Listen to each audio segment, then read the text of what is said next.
Olá, nós somos integrantes do perfil do Instagram Desmistificando Pessoas com Deficiência e viemos aqui falar um pouco sobre o TEA, Transtorno do Espectro Autista. Somos alunas da Universidade Estadual do Piauí, do campus de Picos, campus Professor Barros Araújo. Essa é a professora Fabrícia, a responsável por esse momento, uma vez que a mesma está ministrando a disciplina Fundamentos da Educação Especial. Ela é especialista em psicopedagogia, especialista em neurociência e educação, pedagoga, mestre em educação e professora da UESP no campus de Picos. A organização é feita por mim, Thaís Vitória, discente do curso de pedagogia na UESP, atualmente no 6º bloco. E por mim, Kelly Berislane, também discente do curso de pedagogia e no 6º bloco do mesmo campus. Teremos a participação especial da Ozeane Pinto da Silva, pedagoga, psicopedagoga, especialista em educação especial e educação inclusiva e professora de AEE. E para introduzir o assunto, trouxemos aqui uma frase do livro Mundo Singular. Se deixarmos o preconceito nos dominar, podemos perder a oportunidade de conhecer pessoas que são, na maioria das vezes, verdadeiras, honestas, divertidas, amorosas e muito humanas. Entender e dominar o mundo singular dos indivíduos com autismo é ter a oportunidade de participar de um milagre diário, a redescoberta do que há de mais humano em nós e neles. Agora a gente vai ver um pouco sobre o autismo em si. E para iniciar, trouxemos a pergunta: o que é TEA? Bom, TEA é o transtorno do espectro autista e ele pode se manifestar de inúmeras maneiras, por isso a nomenclatura é espectro. Cada autista ele é único e apresenta o transtorno de uma forma específica, com diferentes intensidades, desde a mais severa até a mais leve. E cada um deles pode lidar de maneiras diferentes com o transtorno. O TEA ele é um transtorno do neurodesenvolvimento, o que significa dizer que algumas funções neurológicas elas não se desenvolvem como deveriam se desenvolver nas áreas cerebrais. Por exemplo, a questão de compreender e de conseguir assimilar e se desenvolver por meio da imitação.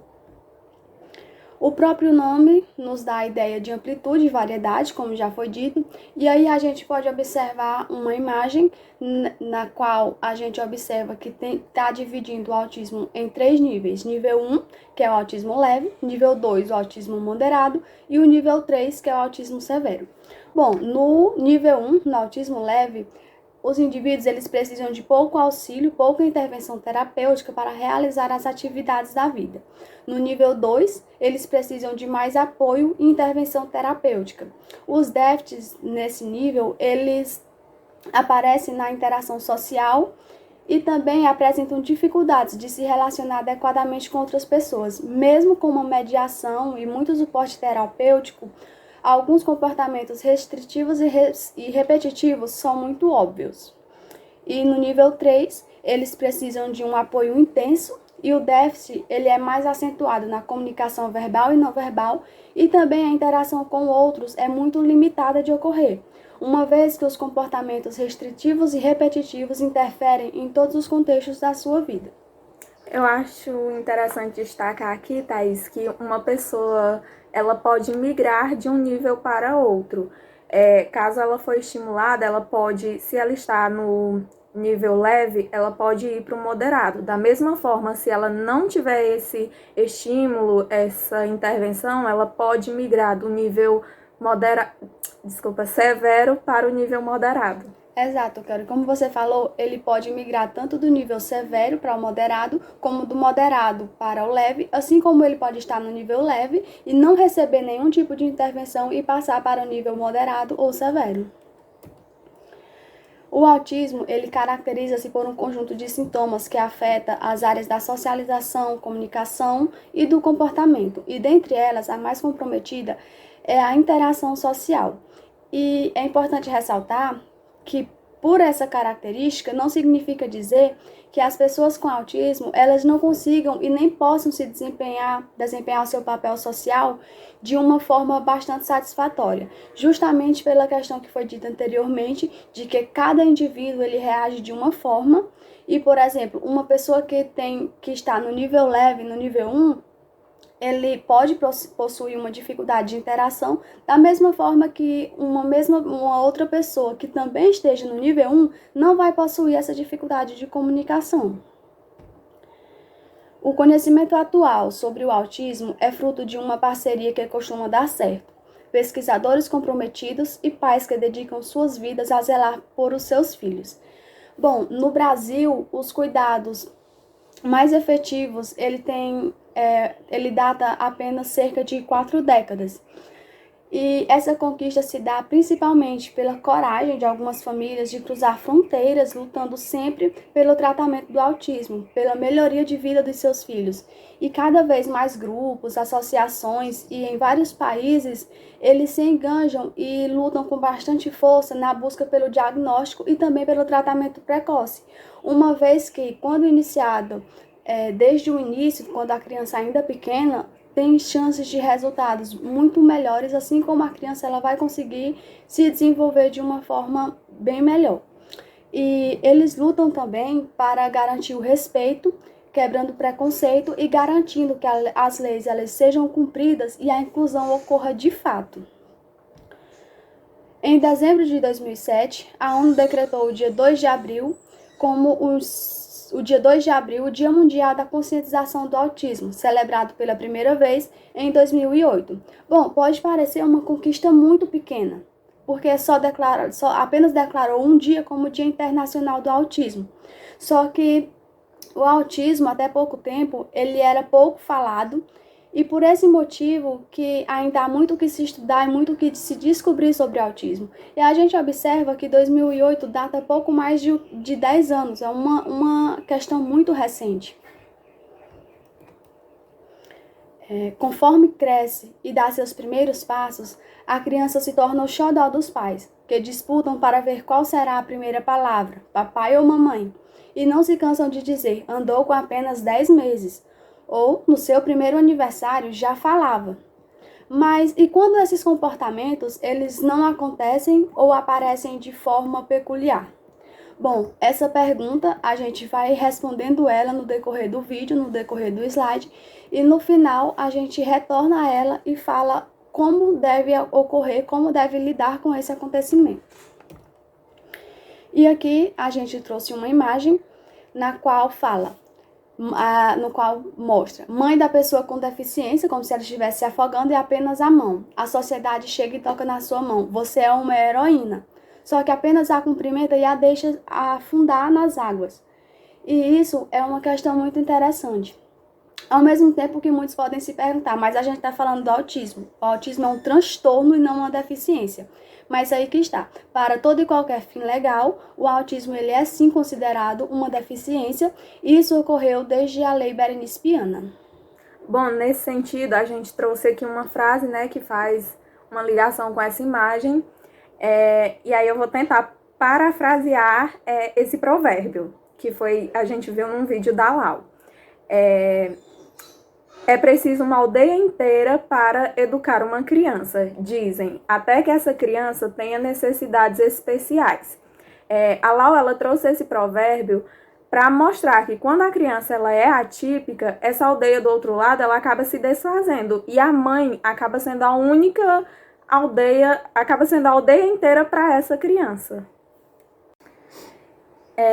E agora eu trouxe aqui algumas características do autismo. A primeira delas é a questão do pouco contato visual. As crianças com autismo, elas costumam ter essa dificuldade na questão sensorial, então elas podem não ter esse contato visual. Na própria amamentação da criança, a mãe já pode perceber isso ali nos primeiros meses dela, se há essa relação, esse olho no olho entre ela e a criança.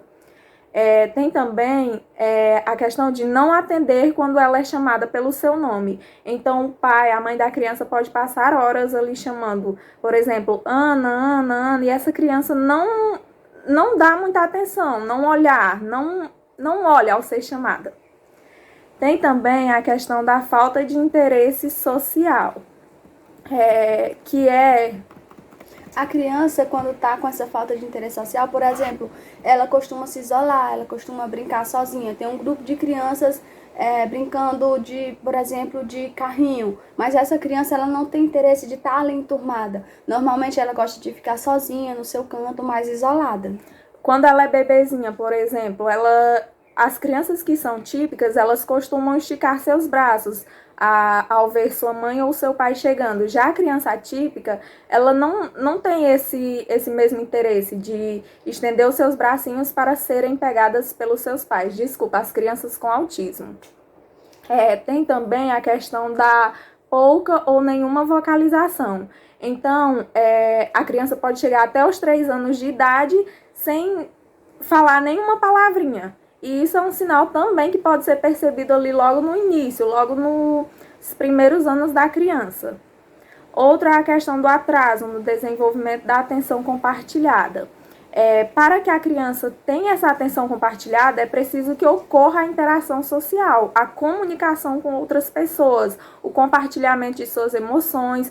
E como já foi dito, as crianças com autismo, ela têm essa dificuldade para isso. É preciso que elas recebam um tratamento adequado para que elas consigam desenvolver essas habilidades.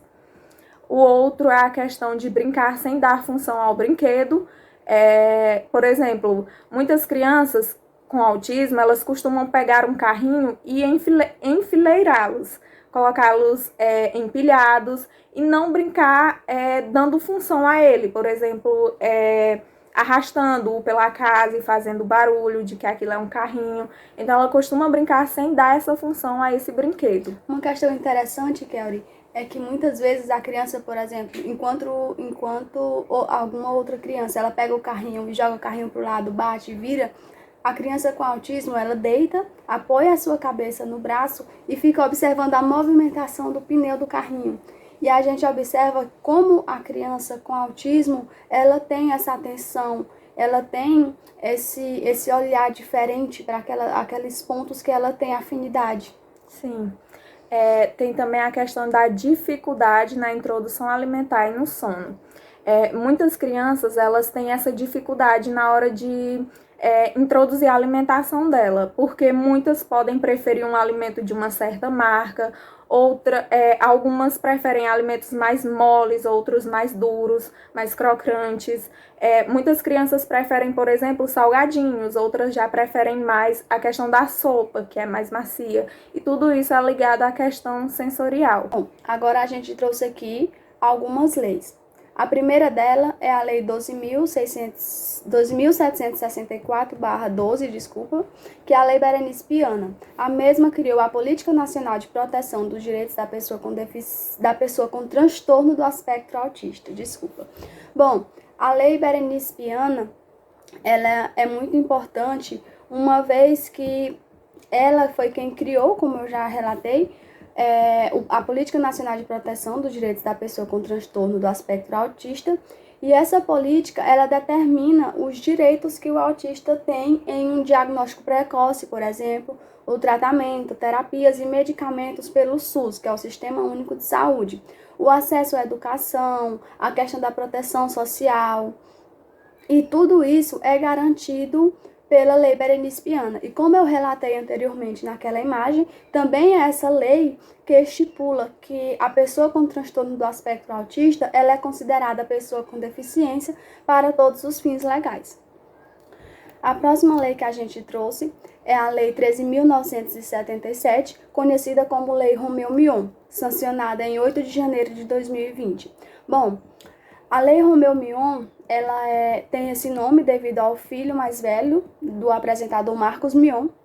E essa lei, ela criou a Carteira de Identificação da Pessoa com Transtorno do Espectro Autista, que é a CIPEA. A legislação, ela veio como uma resposta à impossibilidade de identificar o autista do autismo visualmente. Ou seja, o autismo, por não possuir características determinadas, a gente pode conviver com uma pessoa que tem o transtorno do espectro autista, mas a gente nem ao menos sabe. Da mesma forma, acontece, por exemplo, em filas de banco, em supermercados. E essa carteira vem na sua identidade o código do autismo, no qual vai dar um apoio à pessoa que tem prioridade aos serviços e também a estacionar em vagas para pessoas com deficiência. E aí a gente pode observar a imagem que vem falando algumas coisas. Por exemplo, cria a carteira da identidade para o autista, garante prioridade no atendimento e no acesso a serviços públicos e privados, expedida mediante requerimento acompanhado de relatório médico com indicação do CID, que é o Código Internacional de Doença. E essa carteira, ela tem validade de 5 anos. Thais, e tu falando dessa lei Romeu Mion me fez lembrar até uma outra lei que eu vi também, que é uma onde as pessoas que possuem algum tipo de deficiência oculta, que são aquelas que não têm características físicas, ela usa um colar de girassol, no qual, através desse colar, as outras pessoas, ao vê-lo, já vai entender que aquela pessoa ela tem algum tipo de deficiência. E aí, nessa reportagem que eu assisti, tinha até uma mãe dando um relato, né? Que depois dessa lei veio a melhorar muito, porque às vezes ela estava na fila de um banco, por exemplo, e com o seu filho, né, que tem autismo, e as pessoas ficavam se perguntando, mas por que você está aí? Ficavam questionando ela, e aí ela explicava, só que aquilo acabava sendo um constrangimento para ela. Então, achei muito interessante citar essa lei após essa fala tua. Muito interessante. Agora a gente vai ver autismo, emoções e relacionamentos. Bom, as crianças diagnosticadas com o transtorno costumam apresentar déficits na interação com seus familiares e colegas. Como Kelly citou anteriormente naquela imagem, as crianças que têm autismo, elas normalmente não se interessam por coisas ou brincadeiras que outras crianças propõem. Por exemplo, como a Kelly falou, algumas crianças podem estar brincando com o carrinho, enquanto a criança que tem autismo, ela vai enfileirar, ela vai observar, vai colocar de acordo com as cores. Eles apresentam também dificuldades em se relacionar socialmente de uma forma adequada. Por exemplo, uma criança, ela pode ver alguma pessoa chorando, por exemplo, e ela não vai associar aquele choro a um sentimento de tristeza, a uma coisa ruim que aconteceu. Da mesma forma que ela pode chegar, por exemplo, digamos que assim, do nada, você tá lá em pé, chega uma criança, ela te dá uma pedrinha. Aquela pedrinha, ela vem carregada de sentimentos. Então, é uma questão que me chama bastante atenção. E é interessante também a questão de uma integração muito, muito limitada na questão da comunicação, tanto verbal como não verbal, a comunicação até mesmo visual, como Kelly falou anteriormente, desde a amamentação, que a criança ela não tem aquele contato visual com a mãe. E a gente observa também que elas costumam apresentar dificuldades em se adaptar em situações sociais ou até mesmo quando muda a rota. Por exemplo, essa criança está indo para a escola, ela sempre vai por um determinado caminho, mas em um dia, por algum acontecimento, muda esse trajeto. Aquela criança ela já vai começar a se questionar por quê e pode ser que ela até se irrite. Por isso que é importante a questão do ensinar. O pai ou a mãe, ou o responsável que vai deixar essa criança na escola, por exemplo, pode uma vez por semana variar a rua, variar o trajeto. Assim, a criança ela vai começando a aprender que por outras saídas também pode chegar à escola, por outras ruas. E é muito interessante porque nos lembra também a questão da LBI, da Lei Brasileira de Inclusão, de 2015. Nela também vem falando a questão de que toda pessoa com deficiência, ela tem o pleno direito civil, por exemplo, de casar-se, de se relacionar. A pessoa com autismo, ela também possui emoções, possui sentimentos, e eu particularmente posso estar errada, mas acredito eu que essa pessoa com autismo, ela tem um sentimento muito verdadeiro, são pessoas extraordinariamente sinceras. Então, se uma pessoa com autismo chegar para você, te olhar, te dar um abraço, falar que gosta de você, é porque ele realmente gosta e se sinta privilegiado. Então é muito importante a gente estar atento e valorizar a questão das emoções e também do relacionamento do autista.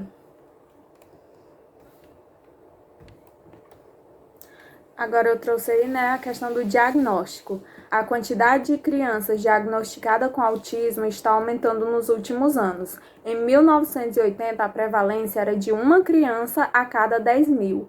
Hoje está em uma a cada 59 crianças. E isso ocorre porque está havendo, né, esse diagnóstico. As pessoas estão cada vez mais conscientizadas, estão procurando saber mais sobre o autismo. E aí, logo que percebem os primeiros sintomas na criança, eles procuram um médico, né, para saber se de fato é o autismo. Antes, as pessoas que tinham autismo, elas eram geralmente definidas como uma pessoa com deficiência intelectual. Então, a palavra autismo nem era citada. E é interessante, Kelly, que só era considerado autista aquele que normalmente estava com o nível 3, ou seja, no nível severo. Muitas vezes, por isso que o autismo, ele possuiu essa elevação no número. Os estudos aumentaram, o conhecimento sobre o autismo, por mais que ainda seja uma questão recente, ela também possui um maior grau hoje em dia, porque as famílias elas estão lutando, estão observando mais a questão do comportamento dos seus filhos, estão buscando novos tratamentos, estão buscando por um diagnóstico precoce, desde o nível leve até o nível severo, do nível 1 até o nível 3. E o diagnóstico ele é baseado em observação comportamental e deve ser feito por um médico especialista, como psiquiatra e neurologista infantil.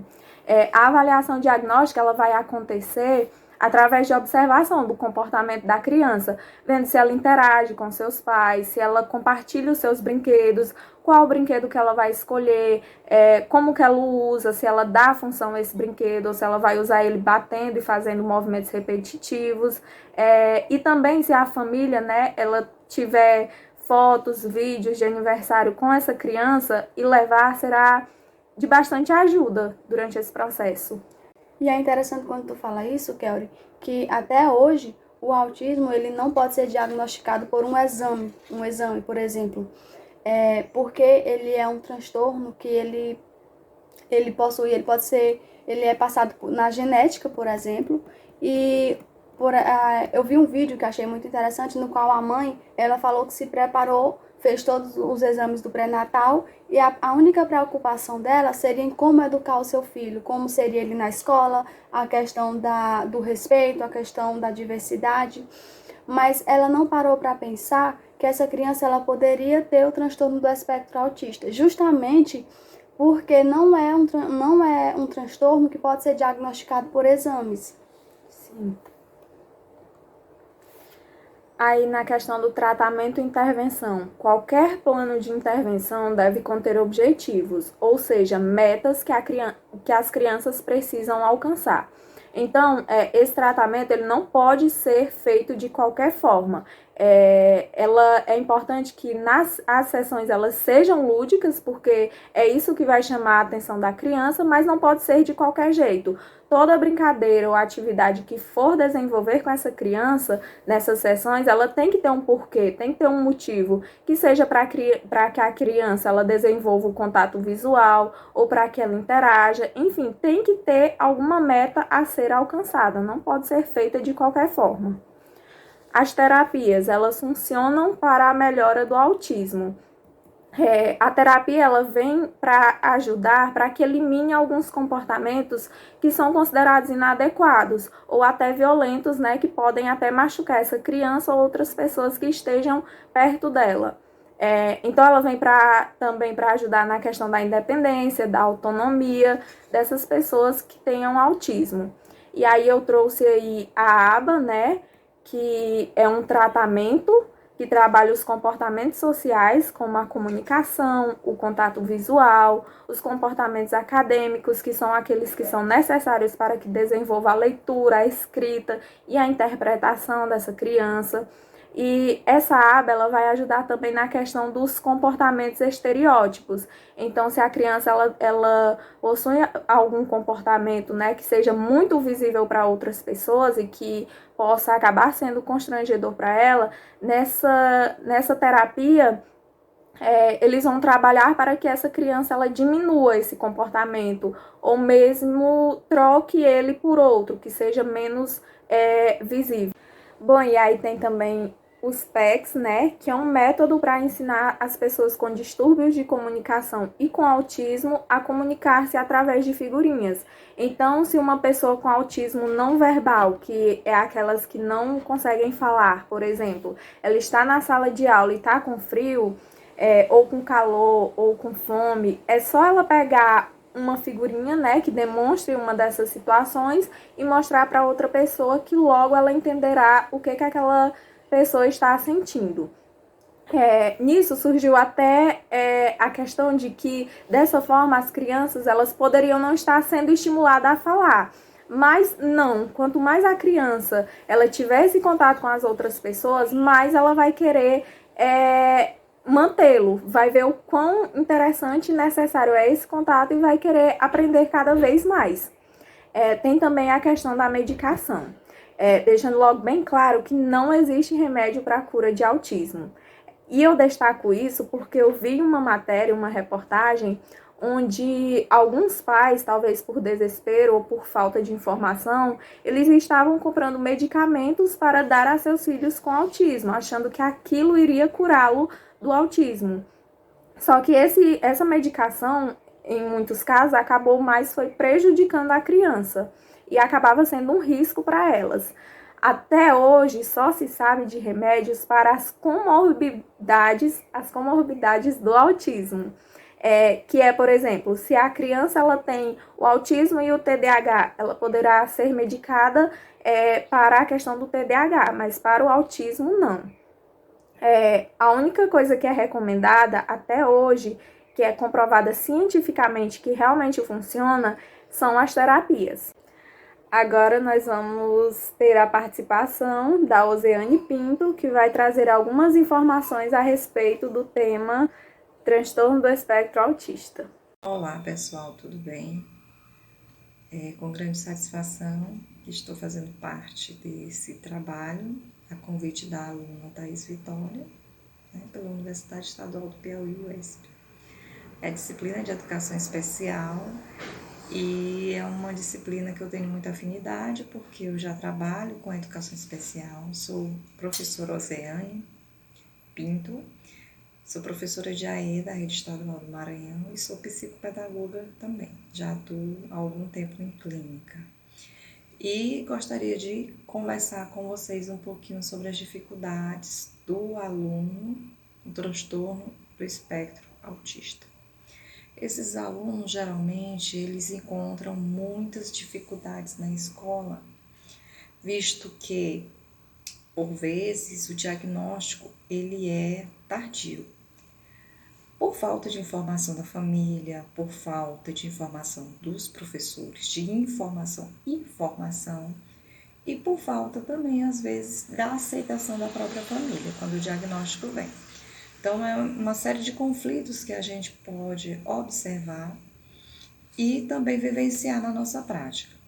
O que acontece é que as famílias, geralmente, elas precisam de um período para poder aceitar todo esse processo, que não é fácil, realmente não é fácil a família receber um diagnóstico desse, porque é um choque e também uma luta muito grande, porque a gente sabe que, infelizmente, ainda o nosso sistema educacional não dá toda a cobertura.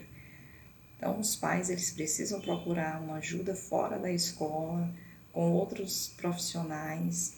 Geralmente, eles precisam de, no mínimo, 2 ou 3 profissionais, psicopedagogo, psicólogo, terapeuta ocupacional, acompanhamento com o neuropediatra. Isso tudo demanda tempo, demanda recursos financeiros, demanda estudos, horas e horas de estudo para que eles possam se aprofundar nessa temática tão complexa, que até nós, que somos profissionais da área, achamos complexo, né? A gente passa a vida inteira estudando e sabemos que Cada dia que passa, alguma coisa é descoberta e a gente tem que estar se atualizando e tem que buscar as melhores metodologias para que essa educação ela realmente aconteça de forma eficiente, de forma eficaz, para que esse aluno ele não fique à mercê de informações erradas ou à mercê de uma metodologia que não vai ser a metodologia que irá contemplá-lo, né? Por quê? Porque muitas vezes o professor ele não tem essa capacitação, o professor que está lá na sala regular, ele não tem essa capacitação necessária. Então, ele vai utilizar a mesma metodologia para todos os alunos que ali estiverem. E não é bem assim. O aluno que está dentro do espectro autista, ele precisa de uma metodologia diferenciada, ele precisa de uma investigação para saber se tem comorbidades, se tem TDAH, se tem deficiência intelectual, se ele tem TOD. Então, é um contexto muito complexo, é um contexto que exige muita responsabilidade da nossa parte enquanto profissionais, né, enquanto terapeutas, da nossa parte lá na clínica. E esse trabalho, eu gosto sempre de lembrar que esse trabalho não é somente na clínica. Ele começa na clínica e ele se estende a todas as áreas daquele aluno, daquele aprendente. Por quê? Porque não se faz uma modificação de comportamento apenas na clínica, ali é um ponto inicial. Esse comportamento ele tem que ser iniciado, aprendido, modelado lá na clínica e ser estendido também para as outras áreas, né, de convivência daquele aluno, para a escola. Tem que ser feito um treino parental, que a gente chama de treino parental também, que é na família. A família tem que saber lidar com os comportamentos disruptivos, que são aqueles comportamentos inadequados, quadro de birras, dentre outros comportamentos, né? A família tem que saber lidar com as estereotipias, saber que nem sempre uma estereotipia ela é ruim para aquele aprendente. Às vezes é só uma forma dele auto se regular. E se é uma estereotipia que não é muito feia para a sua convivência em sociedade, que não produz nenhum maltrato físico para aquele aluno e aprendente lá na clínica, não tem problema nenhum, tá? Qual é o problema das estereotipias, por exemplo? Só estou pegando aqui um ponto, né? Um ponto que é um dos questionamentos que os pais mais reclamam das estereotipias, de estar balançando a cabeça, de fazer movimentos inadequados com objetos, com brinquedos, enfim. Então, essas estereotipias a gente tem que estudar para que elas servem. Por que aquele aprendente está fazendo tanta frequência? O que aquela estereotipia quer regular dentro dele? Qual é a necessidade que ele sente? Então, é uma série de contextos, de investigações que a gente tem que estar a par. E para isso são necessárias várias sessões, uma anamnese, entrevista com os professores, entrevista com a família, uma análise bem apurada do contexto familiar, se aquela família realmente está receptiva com relação às intervenções que serão necessárias, né? Se a família está disposta a continuar essas intervenções, se está disposta a continuar com o tratamento com outros profissionais, a estender toda essa intervenção para todas as áreas da vida daquele aprendente, né? Então, as famílias elas também encontram muitas dificuldades, não só os professores, os terapeutas, mas as famílias também elas encontram. Eu até costumo dizer que a mãe, quando ela passa esse estado de luto, né, que demora um pouquinho, cada um no seu tempo, ela vem à fase da luta, ela vai lutar pelo seu filho. E quando a intervenção ela consegue ser precoce, eu falo consegue porque nem todas as famílias têm condições financeiras necessárias ou condições de acesso, às vezes moram numa comunidade muito restrita, né? Então não tem às vezes acesso àqueles profissionais especializados. E aí vai esse diagnóstico, ele vai passando os anos, passando o tempo, e ele vem à tona no momento em que realmente não pode mais esperar, né? E só lembrando que nós temos as janelas de oportunidades, inclusive a leitura ela é muito importante ser introduzida lá no autismo no tempo certo para aquele para que ocorra. Justamente para a gente poder identificar as maiores dificuldades e aí trabalhando os elementos que são precursores para uma alfabetização.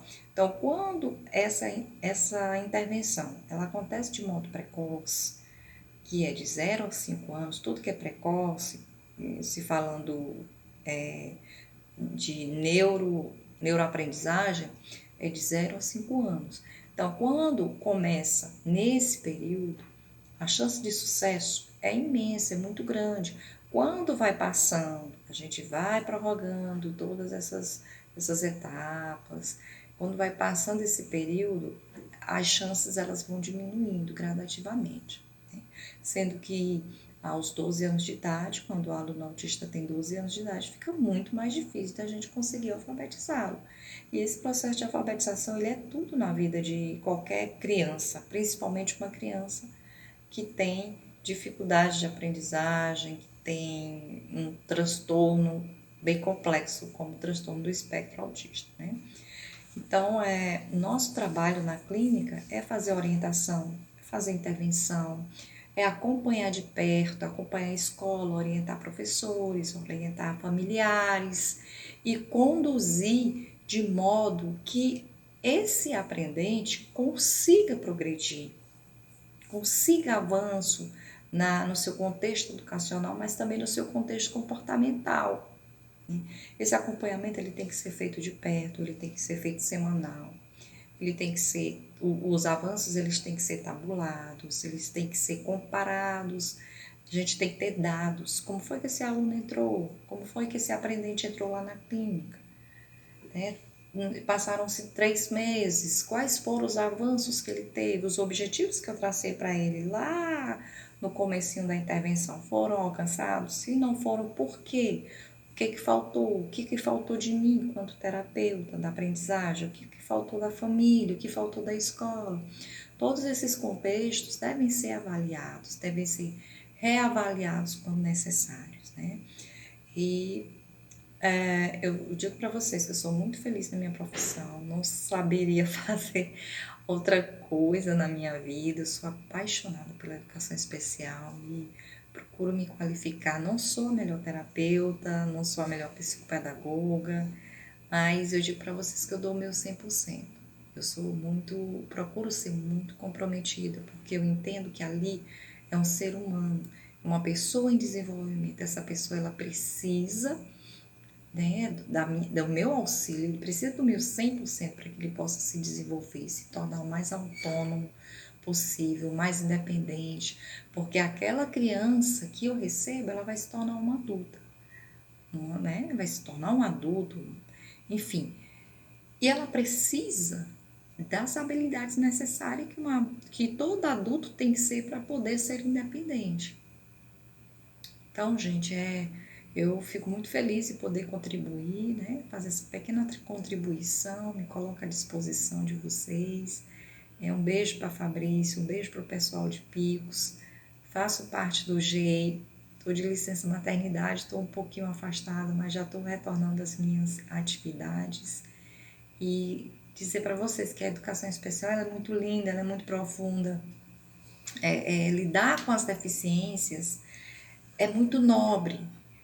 Eu não sei se existe uma área mais nobre do que a outra dentro da educação, mas se existir, certamente será a área da educação especial, porque o que a gente busca é entender como esses cérebros funcionam, como esses distúrbios funcionam, como essas crianças precisam de ajuda e ao mesmo tempo a gente buscar essa ajuda, buscar se qualificar e buscar fazer com que vidas se tornem melhores, né?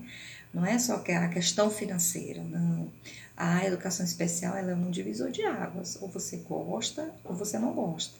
Mas quando você gosta, você se dá o seu melhor, você procura se informar, procura fazer com que essas crianças elas adquiram habilidades necessárias para poder se desenvolver de modo integral, tá bom? Foi um prazer muito grande poder participar desse trabalho.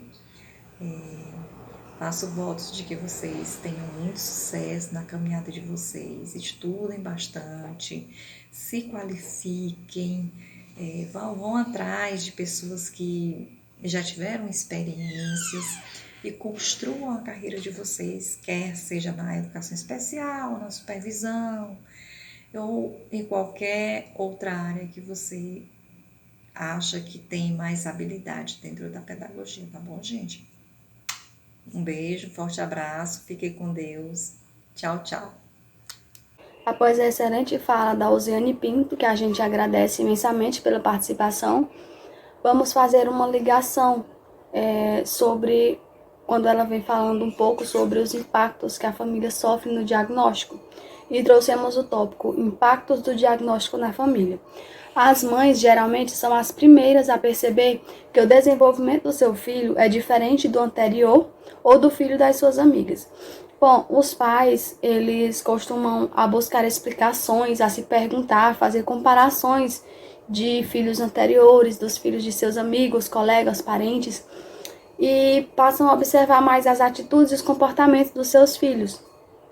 Mas quando eles questionam alguém ou até mesmo algum médico, eles costumam ouvir: cada criança tem seu tempo, ele não tem nada, é muito inteligente, ou até mesmo ele é igualzinho ao pai quando criança. E muitas vezes a mãe ou o pai, eles escutam do médico: mãe, você só está focando nos pontos negativos, olhe por esse outro lado. E isso acaba tardando o diagnóstico e dessa forma tarda também o tratamento, o que pode ser muito prejudicial para a criança. É óbvio que cada criança possui o seu tempo, cada criança é única sim, mas também é importante observar os sinais, por exemplo, a falta de consciência ao perigo, a questão do apego a objetos diferentes, a utilização de brinquedos de uma forma incomum, a ausência da fala ou quando a criança demora a dar os seus primeiros passos. É necessário essas observações, é necessário que procure um diagnóstico, procure um tratamento, para dessa forma a criança ela conseguir se desenvolver e desenvolver as suas habilidades de uma forma que não traga tantos prejuízos para a sua vida. E os pais, eles nunca estão preparados para a notícia de que seus filhos apresentam traços do aspecto do autismo. E dessa forma, para a gente conhecer um pouco mais, trouxemos algumas das reações mais comuns que costumam acontecer entre os pais. A primeira delas é a negação. Então, esse é logo o pensamento inicial dos pais da criança. Eles começam logo: não pode ser isso, não deve ser isso. Eles passam por esse processo de negação quando desconfiam do atraso do desenvolvimento dessa criança, porque acaba meio que não podendo mais prever o futuro dessa criança, o que vai acontecer depois, e os planos que a gente fez para essa criança, como que vai ficar. Então eles logo ficam: não vamos nem pensar nessa possibilidade. E essa negação dessa família pode acabar sendo um problema, porque é necessário uma intervenção rápida quando essa criança tem autismo, para que inicie logo o tratamento e a estimulação dessa criança, porque logo nos primeiros anos de vida da criança, a capacidade do cérebro dela se reestruturar e aprender mais coisas novas será enorme. Então, quanto mais cedo essa intervenção vir, melhor será para o desenvolvimento dessa criança. O próximo é a questão da raiva. Depois desse processo de negação, os pais ficam com aquela raiva do mundo, raiva de Deus, da genética, de não ter começado o tratamento antes, assim que descobriram. Raiva em pensar por que com os nossos filhos, se os filhos dos nossos amigos são tão perfeitos. E aí, o motivo disso pode ser até por conta da falta de informação desses pais, ou até por conta das muitas idealizações que são feitas, por eles verem nas redes sociais famílias ditas como perfeitas e acharem que a deles não será perfeita por conta do seu filho ter autismo. O outro é a questão da culpa. Então, muitas mães logo de cara se culpam, ficam pensando: será se foi porque eu trabalhei demais? Ou será se eu deveria ter trabalhado menos durante a minha gestação?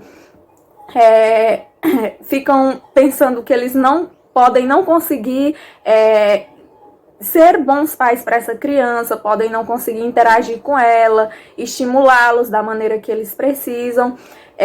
Eles ficam nesse processo de culpa, se perguntando se é porque deixou muito tempo a criança em frente a telas, e não, nada disso é motivos para que essa criança tenha autismo. É um conjunto, como a gente já viu, né? É um conjunto de vários fatores que desencadeia esse transtorno do autismo.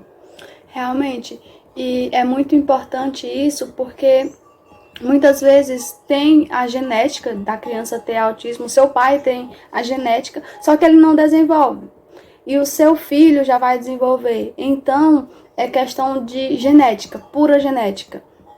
E o próximo passo, a próxima reação é a aceitação.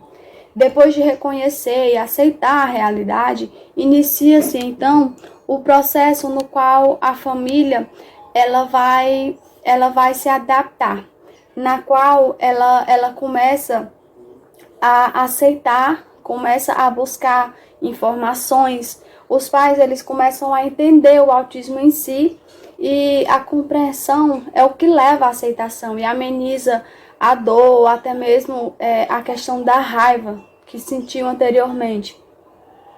E eles aprendem como lidar, eles começam a agir de uma forma benéfica para a criança.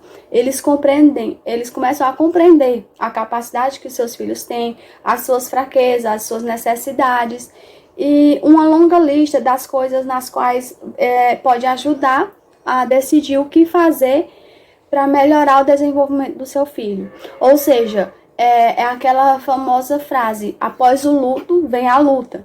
Após a família passar por todo o processo de negação, de raiva, de culpa, ele começa a aceitar a situação e passa a lutar pela melhoria, buscando um tratamento, buscando sempre buscar formas de desenvolver e daquela criança ter uma vida normal, ela poder brincar, estudar, se divertir, ter uma vida plenamente normal. Após a aceitação, vem comparar a causa.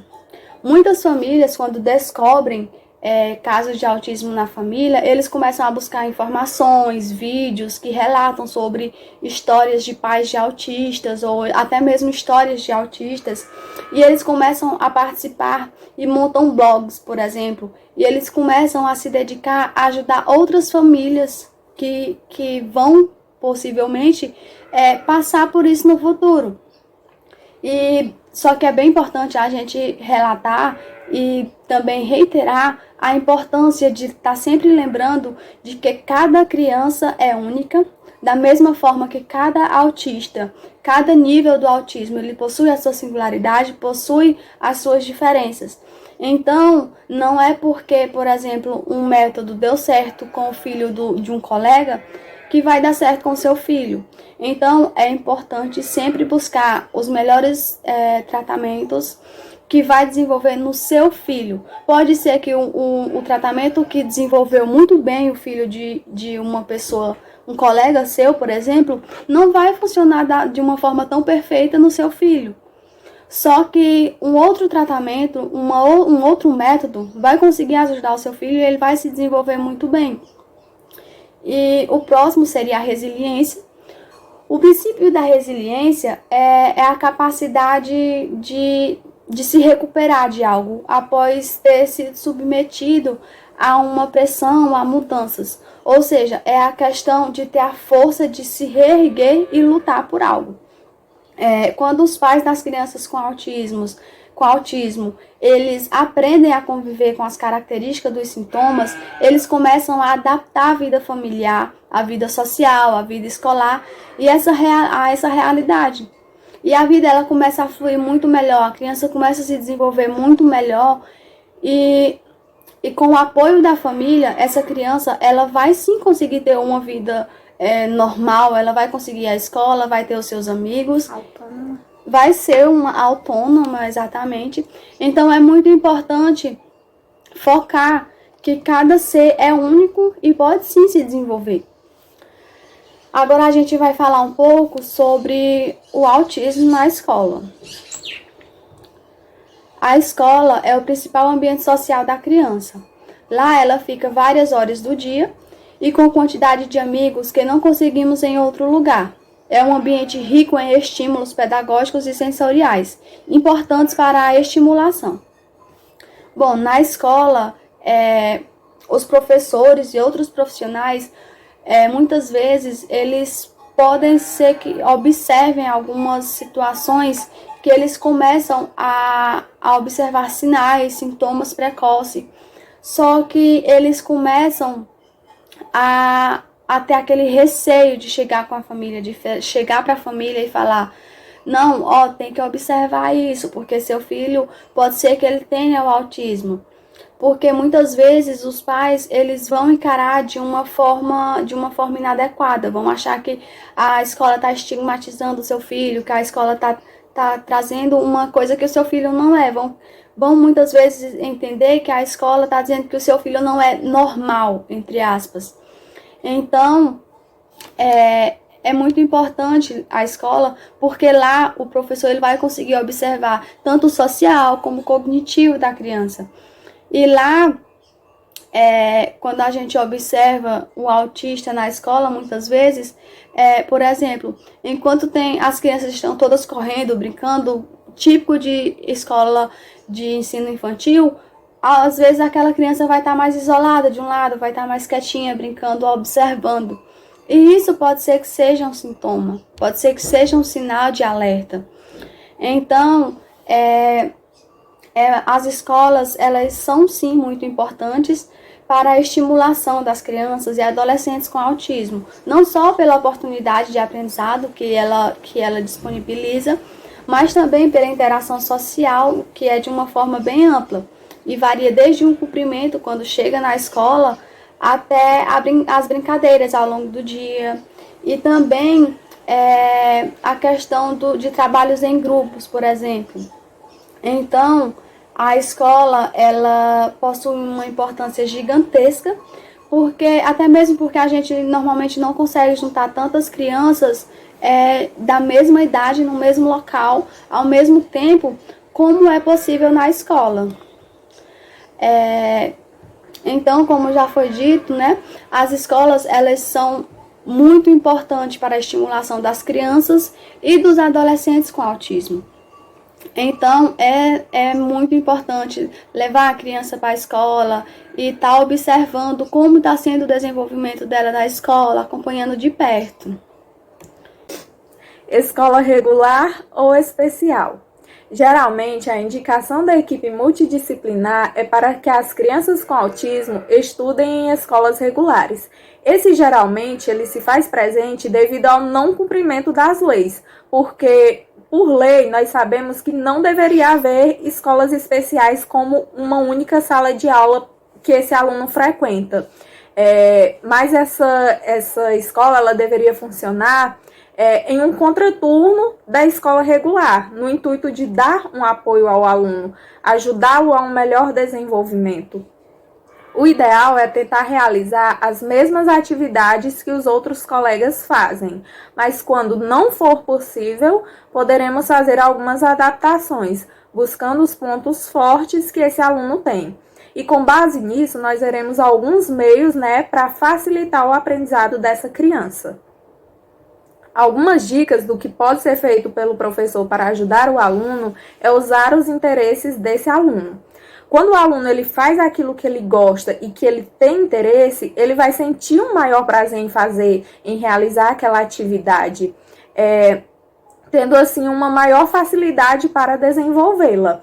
Por exemplo, uma criança que ama carrinhos, se o professor vai ensinar ele a contar os números, é interessante que ele use desses carrinhos para ensiná-lo, e dessa forma será um momento mais descontraído e que chamará mais a atenção dessa criança para aquela atividade realizada. Algumas adaptações, tem aí que devem ser feitas de materiais, e quando necessário, essa adaptação dos materiais, ela deve ocorrer, sendo isso um direito da criança, que utilizando o PEI, por exemplo, como veremos até mais à frente. O professor ele vai poder ajudar a criança, né, quando for necessário, com o auxílio de algumas imagens, por exemplo. Ele vai poder desenvolver uma atividade adaptativa. Eu vi até um vídeo de um aluno que ele é autista, né, ele é não verbal e que ele está na escola regular. O professor ele ficava lá na frente do quadro lendo alguns trechos, né, de um livro, e esse aluno ele deveria ir colocando imagens de acordo com aquilo que era lido pelo professor. E o aluno foi super bem, foi super aplaudido pela turma, e aquilo foi um momento riquíssimo para todos. É muito interessante isso, Kelly, porque a gente vê muito caso hoje em dia de que o aluno autista ele é colocado na sala e ele fica sentadinho ali. O professor muitas vezes não inclui ele, não traz atividades que ele consiga desenvolver e acaba prejudicando a aprendizagem daquela criança, acaba atrasando ele. E eu vi um vídeo no qual a mulher perguntava, mas como que eu vou fazer a inclusão? Eu não conheço nada sobre isso. Mas a resposta foi o que mais me chamou a atenção.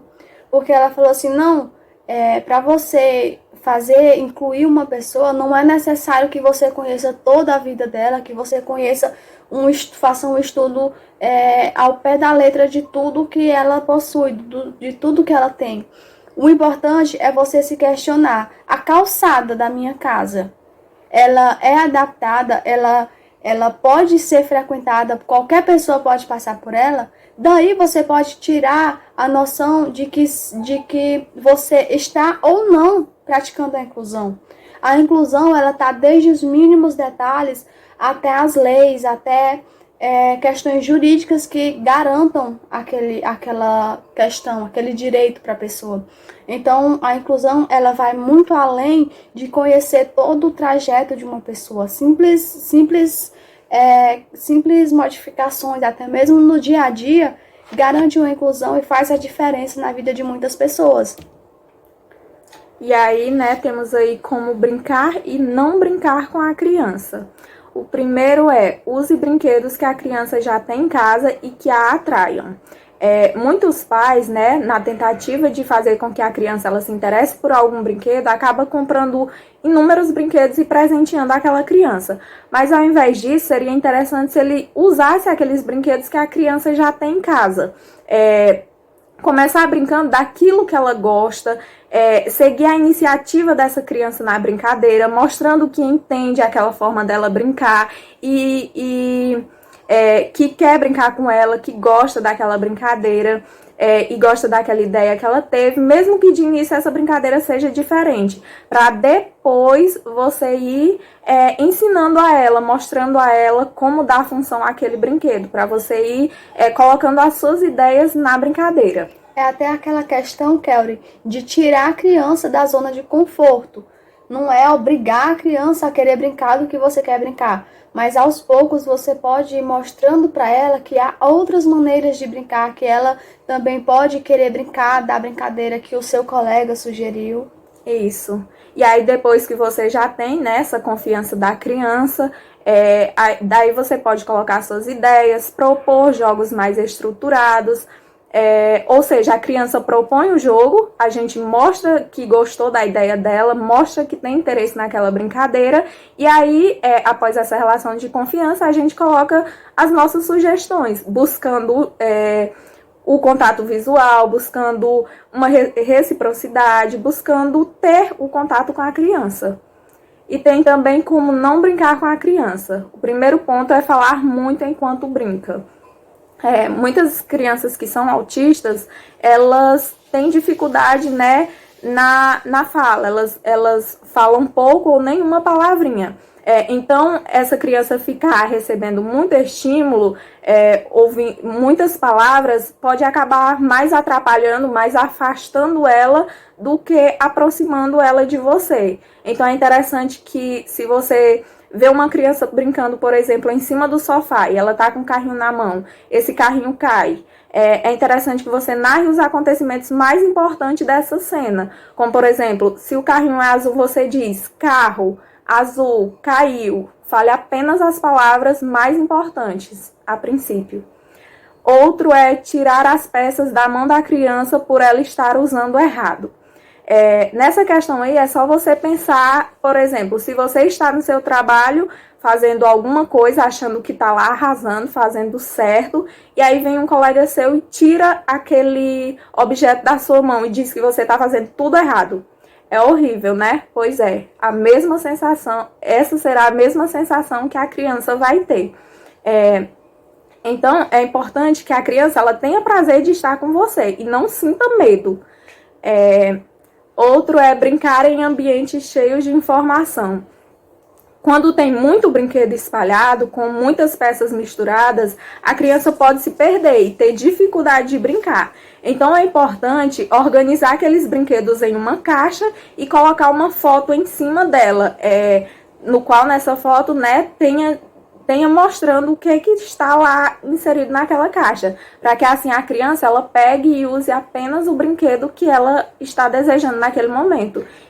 É até a questão, Kelly, do excesso de informação que pode confundir a criança. Ela vai receber muitos estímulos ao mesmo tempo, o que pode acabar gerando uma crise. Sim, então se nesse ambiente ele tiver muitos brinquedos, você pode tirar alguns e vai revezando. Uma semana deixa uns, outra semana deixa outros, isso poucos brinquedos no caso. Tem também a questão de brincar sem motivação. A criança, quando ela está motivada, ela vai aprender bem mais. Se ela não tiver interesse naquela brincadeira, como que nós vamos conseguir ensinar ela dessa forma? Ela não vai estar 100% ali, ela não vai se interessar. Então é interessante que a criança ela esteja motivada, ela queira brincar com você. Um exemplo que eu achei interessante, que tem no livro, é do pai da Helena, no qual a criança tá lá, né, sentada brincando com um ursinho, e aí o seu pai tá sentado do outro lado no sofá. Daí ele, para entrar na brincadeira da criança, ele chega perto dela e diz assim, ele pega outro ursinho e diz assim, nossa, que ursinho lindo, que ursinho fofo. E aí ele começava a beijar, a fazer barulhos, que é outra coisa que é bem interessante, que chama a atenção da criança, é ficar fazendo alguns sons.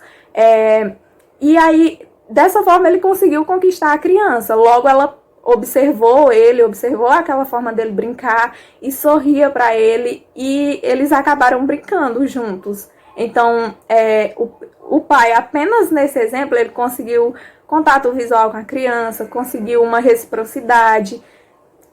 É isso. Só lembrando, o livro SOS Autismo, da Mayra Gaiato. Isso. Uma forma que eu também achei muito interessante, um exemplo, é a questão de, primeiro, ensinar como brincar com a imaginação, para só depois entrar com esse tipo de brincadeira. Porque, não generalizando, como já foi dito, porque cada um tem a sua individualidade, mas geralmente, o autista, ele possui uma dificuldade de utilizar da imaginação. Como eu vi um exemplo no qual a professora estava ensinando, brincando aquela musiquinha dos 5 patinhos. 5 patinhos foram passear, mas tinham apenas 4 patinhos. E então a criança perguntou, mas aqui só tem 4. E a professora falou, não, o outro foi passear na casa do amiguinho. E a criança logo responde, ele não pode ir, ele é um brinquedo, como que ele vai dormir na casa do amiguinho? Então, é necessário primeiro ensinar a imaginação e só depois entrar com esse tipo de brincadeira, porque pode prejudicar e confundir a mente da criança. Agora vou falar um pouco sobre o PEI, que é o Plano Educacional Individualizado, aquele que Kelly citou há pouco tempo atrás. Bom, o PEI ele é importante para direcionar o professor no ensino do conteúdo escolar. E para desenvolver o PEI, a escola ela vai precisar avaliar as habilidades que a criança possui, ele vai definir metas, definir os objetivos que ele espera, visando a garantia do aprendizado daquela criança. É importante ressaltar que nem toda criança com transtorno ou deficiência ele vai precisar do PEI. Mas para aqueles que precisam, esse documento ele é de suma importância e vai ajudar muito no ensino-aprendizado dessa criança ou jovem. Esse documento ele vai auxiliar tanto a escola como os professores no desenvolvimento do ensino-aprendizado dessa criança. dessa criança ou desse indivíduo com autismo. E a construção do documento, ela vai ser realizada em colaboração dos pais. Quando falo pais, eu me refiro à família da criança, do jovem com autismo, e também com os professores, com a direção da escola, e, se possível, deve haver também a colaboração dos profissionais, por exemplo, do terapeuta, que acompanha aquela criança ou jovem. E quando se trata de alguma criança que já está maiorzinha ou algum jovem que já possui entendimento, o mesmo ele vai poder participar da construção e também opinando sobre o seu PEI. Então, a gente traz aí essa imagem, onde a gente pode observar no centro, em cima, a família, no centro, a criança, ao lado vemos o psicopedagogo e do outro lado vemos a escola, ou seja, é necessário o conjunto completo para que a criança ela consiga se desenvolver e consiga desenvolver suas habilidades de uma forma satisfatória. Uma coisa que eu acho até interessante, Thaís, que eu assisti num vídeo, onde um homem falava que muitas famílias procuram a escola para saber sobre esse PEI, se está sendo aplicado na sua criança, e a escola ela não mostra para a família, ela tenta omitir isso. E ele disse até assim que o prazo máximo que ele daria para que as escolas planejassem isso para a criança é de 30 dias, porque mais do que isso, ele já acha realmente uma tentativa de não fazê-lo. Exatamente. E é interessante quando tu fala isso, Kelly, porque o PEI, ele é garantido por lei. E por isso que a gente vê a necessidade de estar sempre buscando os direitos. Existem diversas leis que garantem a inclusão, que garantem, por exemplo, o PEI. O que falta é a questão do apoio e a questão também de que entes maiores, eles consigam e eles executem essas leis, porque se elas existem, elas devem ser cumpridas. Veremos um pouco agora sobre o acompanhante terapêutico. Dependendo do grau de autismo, a criança precisará de ajuda para realizar as atividades pedagógicas e sociais. Bom, o AT, o acompanhante terapêutico, ele tem a função de auxiliar a criança naquelas dificuldades. Por exemplo, se ela possui uma dificuldade em organizar o material, o AT vai ajudar a criança a organizar o material. A intenção é dar apoio para a independência dessa criança, mas é importante ressaltar que esse apoio vai variar de acordo com a necessidade da criança, porque o AT, o acompanhante terapêutico, ele não deve, por exemplo, fazer tudo pela criança, ou ele não deve ser o centro de atenção daquela criança, porque o centro de atenção daquela criança deve ser o professor titular da turma. E o AT, ele vai entrar em ação apenas naqueles momentos que a criança possui uma maior dificuldade, por exemplo, em realizar alguma determinada atividade. O AT e o professor titular da turma, eles devem trabalhar em conjunto, visando ajudar a garantia e um melhor desenvolvimento no momento da aprendizagem, da aprendizagem daquela criança. Por exemplo, se o professor, no momento de planejar as atividades, deve haver aquela cooperação, aquele diálogo entre o acompanhante terapêutico, porque a partir daí ele já vai chegar na sala de aula preparado para ensinar e auxiliar aquela criança que possui dificuldades. Assim como o PEI, o acompanhante terapêutico, ele é previsto em lei. E essa lei é uma lei muito importante para o autismo, que é a Lei Berenice Piana, número 12.764/12. No seu artigo 30º, ele vem falando: são direitos da pessoa com transtorno do espectro autista, parágrafo único, em casos de comprovada necessidade, a pessoa com transtorno do espectro autista, incluída nas classes comuns de ensino regular, nos termos do inciso 4º do artigo 2º, terá direito a acompanhante especializado. Ou seja, é um direito garantido por lei. Algumas famílias não conseguem esse acompanhante terapêutico, não conseguem, porque apesar de ser uma lei, ela precisa ser uma luta constante, uma luta muito grande para que a família ela consiga garantir esse direito.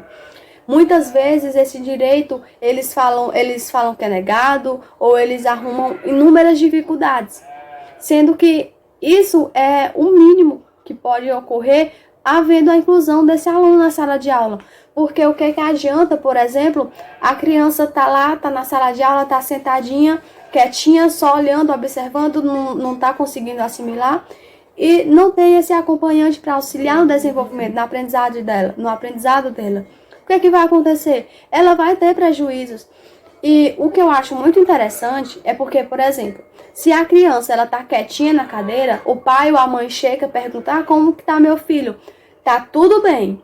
Só que se essa criança ela começa a ficar danada, ela começa a correr, ficar inquieta, aí começa a surgir reclamações, muitas vezes colocam essa criança para fazer alguma atividade, colorir, riscar, desenhar, ou até mesmo para correr fora da sala, para não atrapalhar a turma.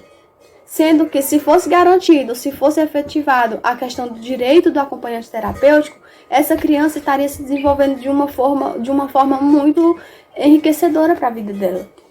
Então, é sempre um conjunto de fatores que contribui para o desenvolvimento do indivíduo. Não adianta a escola ser uma escola super renomada se a criança está tendo dificuldade e ela não tiver o direito de um acompanhante terapêutico.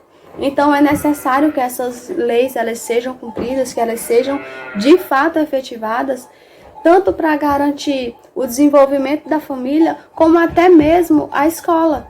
Porque a escola que consegue desempenhar esse papel, ela não está fazendo um papel excelente não só para a família, mas também para a inclusão da sociedade, porque ali aquelas crianças é o futuro da nação. Então tudo vai depender de como elas vão receber esse conhecimento, de como elas vão se desenvolver.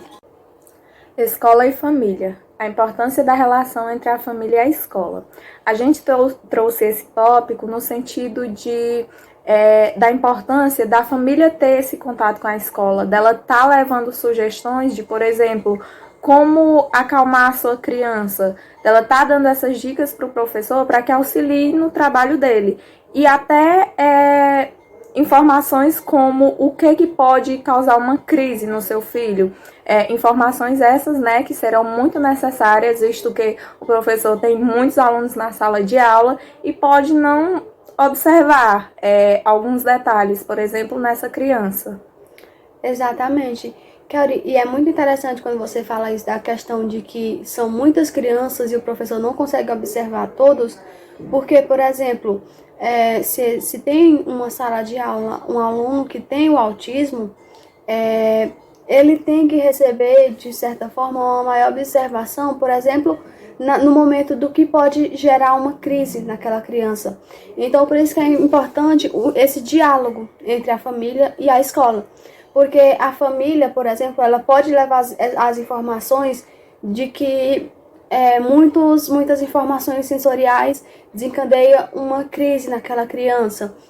Ou que quando ela se irrita, quando ela está num momento de crise, se colocar ela na areia, para brincar na areia, ela vai se acalmar. Então é importante que haja essa colaboração, porque no momento que tem esse diálogo, um diálogo saudável entre a escola e a família, tanto vai ser bom para o desenvolvimento da escola, que os professores eles vão saber auxiliar melhor essa criança, como também a criança ela vai ter um melhor desempenho.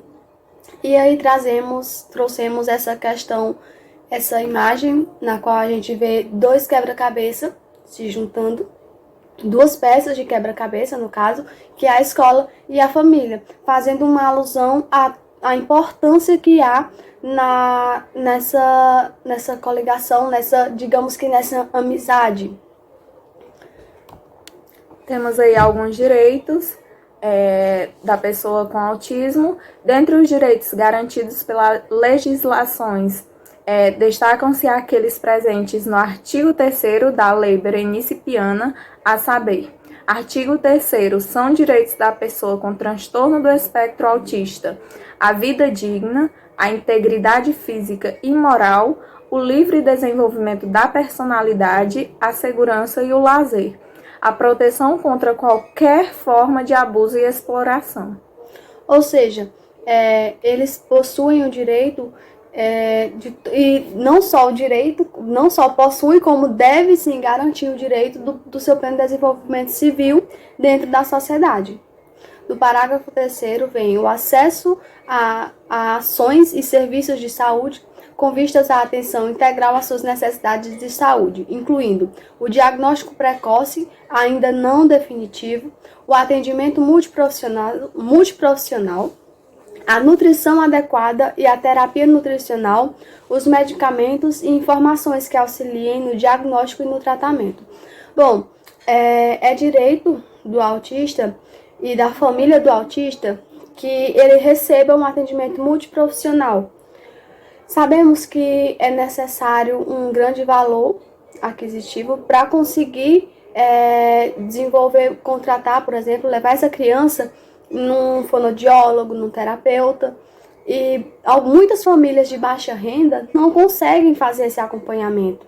E sabemos que é um direito que o SUS, o Sistema Único de Saúde, ele deve oferecer para essas crianças, para essas famílias. E é importante ressaltar que na LBI, na Lei Brasileira de Inclusão, lá está explícito de que os medicamentos, de que os atendentes, de que consultas médicas não deve ser cobrado um valor superior ao que é cobrado normalmente, não deve ser cobrado uma taxa a mais. Na realidade, deveria haver esse direito pelo SUS, o que sabemos que é uma situação muito precária.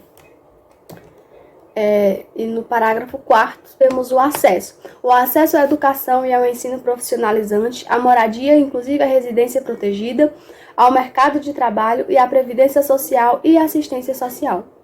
Todo e qualquer cidadão ele tem direito à educação, tem direito à moradia, tem direito ao lazer. E não seria diferente. Então, é necessário que haja a busca para a efetivação dessas leis. É necessário que não só as famílias de autistas busquem que sejam garantida a efetivação dessa lei. É necessário que toda a sociedade como um todo, busque por esses direitos. Temos aí alguns mitos e verdades. O primeiro todas as pessoas com autismo são muito agressivas. Isso é um mito. Primeiramente, que não deveremos generalizar. Isso é uma questão que deve ser ressaltada, que nem todo autista ele pode ser agressivo, nem todo autista ele pode não gostar de um abraço, por exemplo, pode não querer. Realmente, Kelly, porque assim, como já foi muito falado no decorrer do vídeo, cada autista possui a sua singularidade e por isso que deveria na realidade chamar autistas no plural, realmente, porque não existe só um tipo de autismo, não existe só um tipo de autista. Cabe até naquela imagem que tu colocou, exatamente, onde há diferentes níveis e em cada nível desse a criança pode ter os sintomas de formas diferentes. Exatamente. E por isso que é muito importante você estar sempre ressaltando a questão da diversidade que há dentro dos aspectos do autismo. O autismo é considerado uma doença. Isso é um mito. Eu já tinha até falado lá na parte da medicação. Se eu não me engano, o autismo ele não é uma doença, ele é um transtorno. Então, o próximo não existe tratamento adequado para a TEA. Mito, existe o tratamento, eu falei de alguns, como a ABA, como também, sim, e as terapias, que ajudam bastante. Como eu tinha dito, comprovado cientificamente que esse é o método mais eficaz para que a criança com autismo, a pessoa com autismo, ela se desenvolva bem. E até mesmo, que é importante quando você fala da terapia, porque o que ajuda a criança não é só a terapia lá no terapeuta. Em casa, o pai, a mãe pode desenvolver atividades que vai auxiliar, né, essa criança, que vai conseguir que ele atinja, que ele supere algumas dificuldades que ele possui. Sim. E aí, do outro lado, temos algumas verdades. A primeira é: crianças podem ter regressão de fala e de comportamentos que faziam e deixaram de fazer. Isso é verdade. Muitas crianças, elas podem, por exemplo, aprender a bater palma, a dar tchau, a falar um oi. E aí, quando chega ali mais ou menos a uma idadezinha mais avançada, elas podem regredir, podem não conseguir mais fazer essas situações. É como você falou, Kelly, na questão da possibilidade da criança ela regredir. Por exemplo, ela tá no nível moderado, por exemplo. Ela pode retornar, ela pode avançar ela pode voltar. Caso estimulada. Sim, caso estimulada, ela pode retornar indo para o nível 1, que é o autismo leve, como também, com o passar do tempo, ela pode retornar ao nível moderado ou até mesmo alcançar o nível severo, que é o nível 3. Isso. O diagnóstico precoce e tratamento ajudam no desenvolvimento da criança com autismo. Isso é verdade, é por isso que a gente destacou muito que quanto mais cedo esse diagnóstico, a família conseguir esse diagnóstico, começar um tratamento, melhor será para o desenvolvimento dessa criança. É importante, quero ressaltar, que a Maíra Gaiato, em um dos seus vídeos, ela traz a importância, tanto a Maíra Gaiato, inclusive, como a psicopedagoga Alzeane Pinto. Sim, ela retrata e aborda da importância do diagnóstico ser feito e o tratamento ele começar a ser efetuado até os 5 anos de idade. Porque é o momento em que a criança está se desenvolvendo, que ela vai possuir os seus neurônios vão ser, de certa forma, digamos que podados. Então, é necessário que esse tratamento ele inicie até antes dos 5 anos, garantindo uma melhora significativa no quadro dessa criança. Voltando para os mitos, pessoas com autismo não se desenvolvem intelectualmente. Isso é um mito, como a gente já falou bastante. Se a criança ela for estimulada, se ela tiver um acompanhamento, ela pode sim se desenvolver, inclusive pode se tornar uma pessoa autônoma, pode fazer muitas coisas sozinha sem precisar de ajuda. Passar 2 horas em frente a telas pode desenvolver o autismo. Outro mito, eu vi isso até numa matéria, como nós vimos, a criança ela já nasce com o autismo. Algumas vacinas podem ser causadoras do autismo. Outro mito, nenhuma vacina não causa o autismo. Indo para as verdades, o diagnóstico do autismo é feito por meio de observação comportamental. Sim, a gente falou isso durante o tratamento, durante o diagnóstico, que ele é feito sim por meio de observação da criança, do seu comportamento, com o auxílio da família. Se essa criança já está na escola, o professor pode ajudar bastante durante esse processo também, mandando relatórios de como é o comportamento dessa criança em sala de aula. Cada autista possui as suas características individuais. Verdade. Cada um pode ter, como a gente já falou bastante, um sintoma, outro pode ter outro. Eles possuem características diferentes. Um exemplo, Kelly, é que em vídeos nas redes sociais, eu vi a questão de uma mãe que tem uma filha e a sua filha também é autista. Ambas são do autismo nível 1 e a mãe ela relata que a filha é super interativa, gosta de abraços, gosta de interação social, enquanto ela não, ela gosta mais de estar do seu lado, ela não gosta tanto do toque, e a partir daí a gente vê a diversidade e a singularidade de cada pessoa. Sim, o autismo possui 3 níveis, verdade também. A Thaís até apresentou muito bem no início do nosso vídeo, que possui um nível leve, moderado e severo. O autismo não tem características físicas. Sim, é até considerado como eu já tinha falado lá durante a lei que é do colar, ele até é considerado uma deficiência oculta, porque a pessoa com autismo, ela não vai ter características físicas. Uma pessoa olhando para outra com autismo, ela não vai reconhecer de cara. Exatamente. Inclusive, a gente pode conviver com pessoas autistas, né? E não saber. E por isso a importância, inclusive, da questão da lei do Romeu-Mion. Porque a partir da carteira de identificação, a carteira de identidade, essa pessoa ela vai conseguir usufruir melhor dos seus direitos. Bom, agora a gente vai falar um pouco sobre birras e crise. A diferença, na verdade. Bom, a birra ela pode ser definida como um comportamento originado de algum descontentamento, geralmente acompanhado de choros, gritos e outras atitudes. Bom, a birra, normalmente, ela vai ser, como toda e qualquer criança, o autista, ele também vai ter os seus momentos de birra quando, por exemplo, ele quiser o carrinho que não é seu, que é do seu colega e ele não quer dar. Ela é intencional e é usada estrategicamente para que a criança, no caso, consiga algo que fora negado a ela. Assim que recebe o que ela desejava, a birra acaba.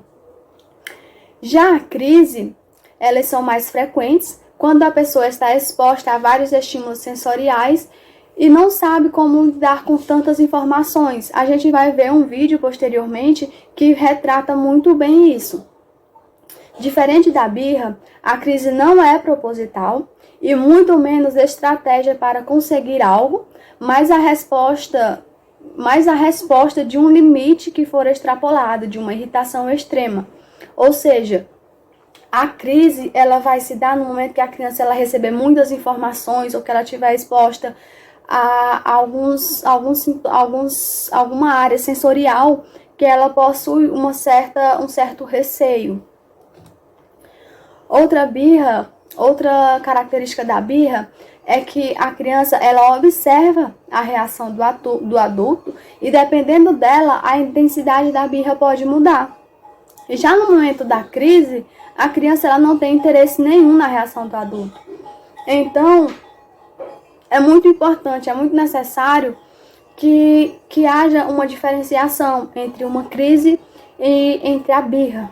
Até porque, Thaís, em muitos casos, as pessoas podem dizer assim, ela tá querendo só atenção, deixa ela chorar lá.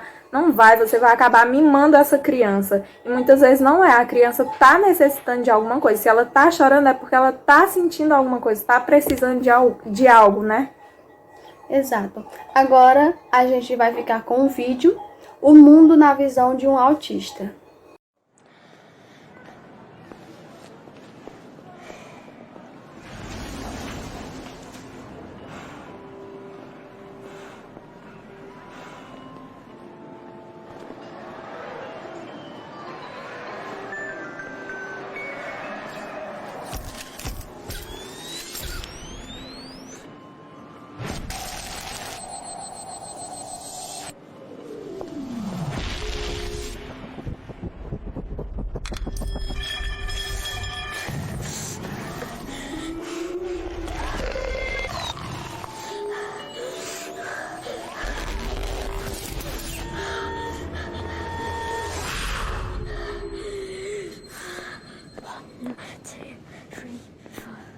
Six, seven, eight, nine.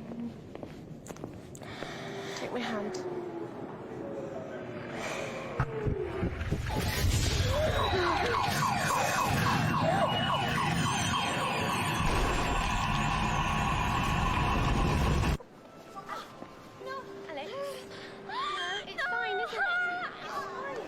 I'm not naughty.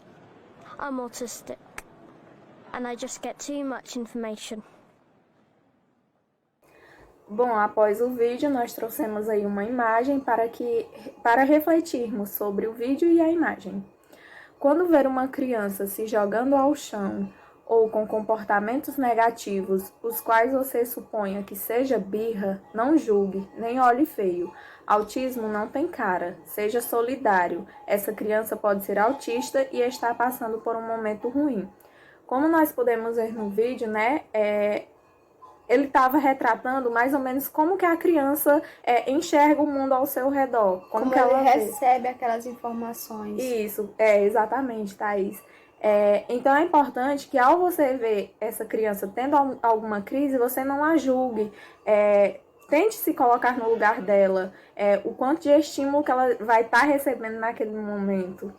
E é muito interessante quando a gente vê um vídeo, porque ele traz a questão da criança contando 1, 2, 3, 4, tentando se acalmar, tentando tirar um pouco do peso daquele tanto de informação que ele estava recebendo. E a partir desse vídeo, a gente consegue sentir um pouco do quão é assustador receber um tanto de informação ao mesmo tempo. Porque geralmente, as crianças com autismo, elas são possuem um olhar muito mais observador, muito mais atencioso. E por isso que muitas vezes acaba gerando esse excesso de informação, essa agonia, e eles acabam entrando em crise. E é necessário que você ajude, que você chegue lá e tente ajudar a mãe, tente ajudar o familiar, porque não é birra, é um momento difícil, é um momento que a mãe e a criança precisam de ajuda. Nessa questão de ajudar, a Thaís me fez até lembrar outro vídeo, onde a criança, ao receber muito estímulo, ela teve um momento de crise e se jogou no chão. E aí outra pessoa chegou perto dela e começou a imitá-la. E aí aquilo foi acalmando a criança. Então é importante que a pessoa tente olhar pelo lado da criança também. Sim, é necessário que não haja tantos julgamentos. Agora a gente trouxe aqui uma frase do Mateus, no qual ele fala: atrás de cada criança que acredita em si mesma está uma família que acreditou primeiro. Então é necessário, muito necessário, que a criança ela tenha o apoio e o incentivo da família, porque é através desse apoio, desse incentivo, que a criança ela vai conseguir se desenvolver de uma forma extraordinária. E agora a gente volta lá para aquela pergunta do início do vídeo, quem lembra? No qual é realizada a pergunta, após a observação da família, né? Como deve ser o desempenho, a desenvoltura daquela criança a partir de cada faixa etária, e quando esses comportamentos não aparecem ou quando eles aparecem de uma forma peculiar. Bom, como foi muito debatido no decorrer do vídeo, é necessário a observação, é necessário o acompanhamento, é necessário que seja procurado um diagnóstico para, se caso essa criança tiver o TEA, o transtorno do espectro autista, ele iniciar um tratamento, o quanto antes, porque quanto antes iniciar, né, melhor vai ser para aquela criança. A desenvoltura dela. Exato. Então, gente, é isso. A gente agradece a atenção, esperamos que a gente possa ter contribuído um pouco com esse assunto que é de tamanha importância e que ainda há muito que ser estudado, muito que ser debatido. E a gente agradece e, por fim, a gente traz essa frase: autismo, quando você conhece, as peças se encaixam. E Exato. assim a gente finaliza o nosso trabalho.